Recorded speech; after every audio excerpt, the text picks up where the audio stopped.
يا أيها المزمل قم الليل إلا قليلا نصفه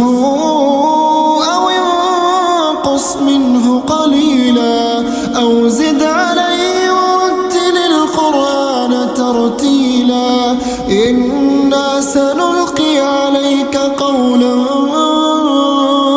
ثقيلا إن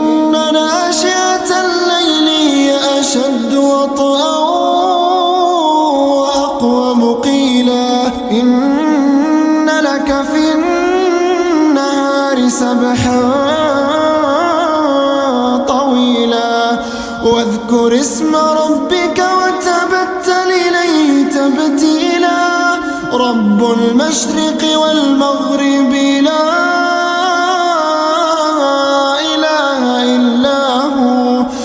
فاتخذه وكيلا واصبر على ما يقولون واهجرهم هجرا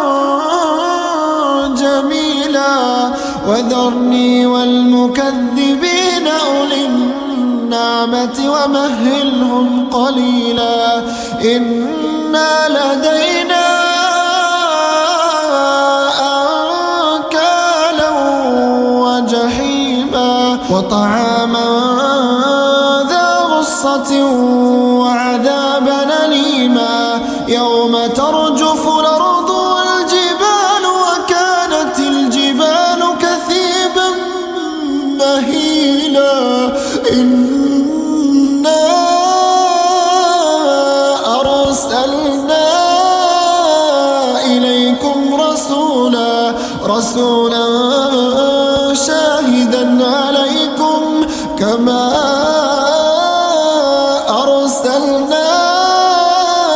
إلى فرعون رسولا فعصى فرعون الرسول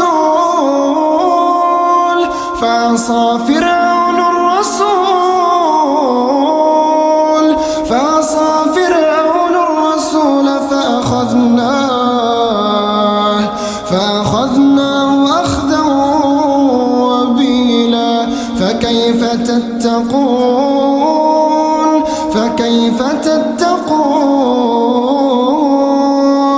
فكيف تتقون إن كفرتم يوما يجعل الولدان شيبا السماء منفطر به كان وعده مفعولا إن هذه تذكرة فمن شاء اتخذ إلى ربه سبيلا إن ربك يعلم أنك تقوم أدنى من ثلثي الليل ونصفه وثلثه وطائفة من الذين معك والله يقدر الليل والنهار علم أن لا تحصوا فتاب عليكم فاقرؤوا ما تيسر من القرآن علم أن سيكون منكم مرضى وآخرون يضربون في الأرض يبتغون من فضل الله وآخرون يقاتلون في سبيل الله فاقرؤوا ما تيسر منه وأقيموا الصلاة وآتوا الزكاة وأقرضوا الله قرضا حسنا وما تقدموا لأنفسكم من خير تجدوه عند الله هو خيرا